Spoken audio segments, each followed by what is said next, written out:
Well, it's awful nice to be back in my shop again with some really attractive things to do. There's nothing more boring than a woodworking shop with no woodworking going on, but we've got all kinds of things going on here, and you know, I've got my plate full, there's no question about that, but I want to show you some of the things I've been up to lately here. I've been preparing the wood for the transom, to plank the transom on Orca with this Atlantic white cedar. Actually, most of it is actually quarter sawn, so you know, the transom on Orca has very little character in the grain. It's actually bright, but it's kind of hard to tell in some of the pictures because, you know, all the photographs, the colors don't come out exactly right in photographs and different things, but we know it's a varnished transom. It's just that it's not a very good job, so that's what we're going to try to simulate, exactly the transom of Orca, with the same exact lettering, the same stains that run down off the fastenings that hold the lettering on, all that kind of stuff. So this is the planking for the transom of Orca. These two pieces of wood I got right here are actually going to be floor timbers in that 38-foot friendship sloop that I'm working on up in Warwick, Rhode Island. You know, so I got a few things going on there, and then I wanted to show you just around the shop and what I've got going on in the shop. We've seen many times, I'm sure, that I've got the keel and the stem and the forefoot of Orca laid out in the back of the shop here. This is actually where Orca is going to be built. It will actually be pulled forward a little bit more, probably up into here, just so you can walk around the stem of it. And she's 40 feet, so it's quite a boat for a small shop like this. It's going to be you know, tight, but that's okay. You know, as long as we got our mind on what we're doing and not on how little space there is, we should be able to make out really well. On the horses back here, I've got a large piece of oak right here that's got quite a set in it, actually, that when it's seasoned, it's set like in a curve, and that is going to be the stem for my L. Francis Herreshoff auxiliary catch. Now, you know, that boat's going to come in and be in here, and it won't be in here forever, but I'm going to put a stem in it and do something about the butt blocks and a few other things to it, and then probably move it back outside again. But you know, that's on its way over here eventually. It might take a couple of weeks, but I'll get it in here. And I wanted to show you right here in the corner of my shop, I've got this little Yanmar. This is the auxiliary diesel for my 34-foot L. Francis Herreshoff auxiliary catch.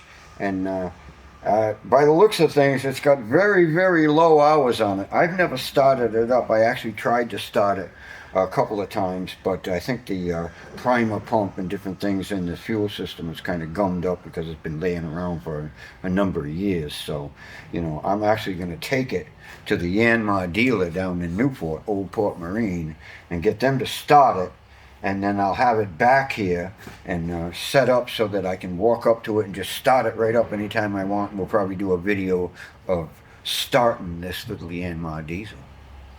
I wanted to show you our patron board. I mean, I can't say enough about our patrons. The patrons has really held this whole thing together for the longest time here over the course of the winter when I wasn't really active. So, you know, the patrons they just really helped us out in a big way. We're hoping to get that whole patron board situation going again and add another board and get a whole bunch of new patrons, you know. And you know, I have to say thanks to my subscribers too, because my subscribers are the other thing that really held this whole thing together.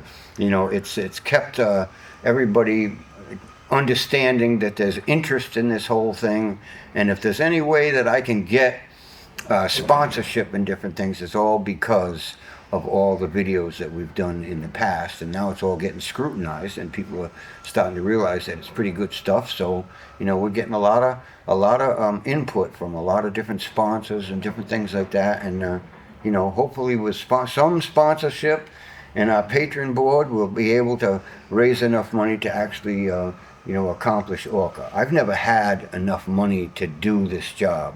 I never had money up front. I didn't have $1 million in front of me to start. I actually started on my Social Security check. So, you know, we've come a long way actually, and you know, it's required an awful lot of thought and an awful lot of preparation.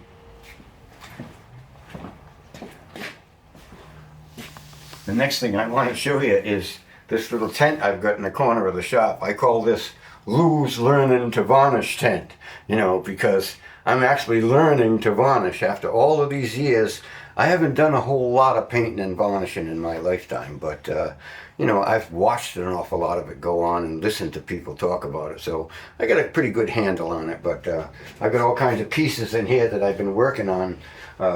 These are the main hatch for my L. Francis Herreshoff auxiliary catch, and I've got the spreaders over here that I've stripped and I'm varnishing them. These are the butterfly hatches right here, and that is the butterfly hatch on the couple horses right here beside us. The next thing I have to figure out on this is how to suspend it so that I can get at all the parts of it, because I can't have it sitting down like this when I varnish it. I would have all kinds of trouble along here. You know, you'd get pools of varnish down in here and you can't, there's no way to spread it or do anything with it. It has to be somehow suspended like this in order to varnish this thing. And all of these pieces were the same way. They were all suspended, you know, in some method so that you could varnish all sides of it at once, not just one side at a time, you know. And one of the secrets to varnishing really is to get the varnish spread out. I mean spread out, because if you put too much varnish in any one spot, it's going to run or give you trouble, and then later on when you go to sand it, it's not as dry as the rest of it and it won't sand. So no future in putting too much varnish on at once. What you want to do is get it spread out really nicely, and this varnish that I've been using, you know, by Total Boat, has been working out really, really well for me. The next thing I want to show you is my drawing room here. We've done some videos in here of drawing Orca on the drawing board, and I'm not going to show you that right now, but this is my little drawing board that I spend hours and hours and hours sitting at, trying to get the shape of Orca down pat, you know, which is pretty tricky because we don't have any plans, we don't have any dimensions, we don't have anything like that. What we have is a whole bunch of pictures, you know, and I have an awful lot of memories of novies, because I worked on novies for many, many years in the shipyards when they were very popular lobster boats in this area. So, you know, I've got an awful lot of knowledge about novies, and I think combined with what I can learn from all the information that's been coming in, we're going to do a quite accurate job of simulating Orca's shape. So this is my little drawing room, and I've got a whole bunch of pictures right here, like I said, of Orca on the table that I can refer to. And basically what's going to happen in here is I'm going to end up transferring the dimensions from the drawing board onto my loft floor right here. This is where we're going to draw the body plan. I've actually already got the transom, you know, underway. I've drawn the transom on the loft floor here and cut the pieces out. And it's been quite a while, but we're back at it, and we're not going to stop. Basically, I'm going to fasten these onto the corner of these two pieces, so I fasten the bottom piece to the side piece. Then I've got to put vertical framing in it. Then I've got to make another section, the same thing as that, and flip it over and combine the two, and I'll have the transom. Our intention is to get this transom complete, and I'm talking about the trim on it, maybe some little bit sections of planking on the side just to go around the corner to make it look a little bit more like it's part of a boat.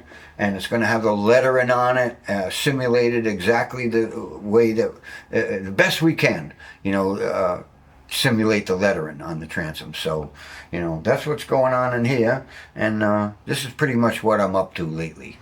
The next thing I want to show you is my little arrangement of power tools that I've got in the middle of the shop right here. This is a kind of a different kind of an arrangement than you see normally, but it suits me really nice. I've got it in the middle of the shop because I don't have an overhead door right here, so I don't have any boats coming in right here. And basically what I've been trying to do with this whole design of placing this equipment is make it so that I don't just negate all the rest of the room in this whole shop. I have to be able to have a 40-foot boat being built in the back. I got a 34-foot catch that's going to be sitting right over here. I still have to be able to use all this equipment. And I got some kind of nice equipment here. I got a little 12-inch Powermatic table saw that really is great. It's I run all of this stuff on 3-phase, so it's got plenty of power, and you know, I like the way it operates and different things like that. So, you know, this is really good. I also have a 10-inch Powermatic table saw as well, but it's not in this little group right here. This actually is a crescent ship saw right here, which is really a nice piece of equipment. And the next piece of equipment I got right here is another Powermatic planer. This is an 18-inch Powermatic planer, and it pretty much gobbles anything you put in there as long as it's adjusted properly and sharpened properly, and it is. So, you know, I think I'd like to actually sometime take enough time to like sand all this and repaint it, because it's been in a number of other woodworking shops, I'm certain, and it's been abused a little bit. So, you know, I kind of like to paint this up and paint the table saw up again. And all this stuff is arranged in a position where I can use every bit of this equipment without fouling up with the rest of it. You know, when I want to rip things or resaw or do any resawing on the bandsaw, it shoots right over top of the joiner without, you know, having the joiner be in the way. You know, the planer actually planes and brains underneath the table of the joiner that's sticking out right there, so they don't get in the way of each other. And the table saw is, you know, it's all set up to rip and to use diagonally in the shop. I'm actually going to move it over a little bit over into here. This was kind of an experiment, and it worked out really nicely, but I think I can place it a little bit nicer than this. And I'm going to have it so that I can twist the table saw and either rip diagonally in here or rip in line with the front of the shop like this. Then I'm going to end up with, on my left, on the front of the building, I'm going to have a chop saw over here, or, you know, a cutoff station right over in here to the left. And I've got another Powermatic piece of equipment in the back here, which is a nice 8-inch joiner. I don't use a joiner a whole lot, but I'll tell you what, when you need one, you need it bad. You know, especially with some of the oak that I use, sometimes when it's seasoning and different things, it'll get twisted a little bit. So you might get like a 2.5-inch piece and only get 2 inches out of it, because by the time you get it flattened out on one side, you know, that you can put it through a planer, you've lost some thickness.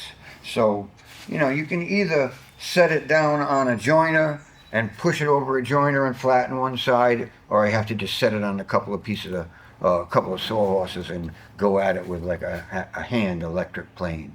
And basically that's how I flattened out those 2 pieces that I'm using for floor timbers on that friendship sloop that I'm working on in Warwick, Rhode Island. And so, you know, I got another little planer right here. All of this stuff works really nice with each other. None of it gets in each other's way. Takes up less space than I've ever seen with this many pieces of equipment in a shop.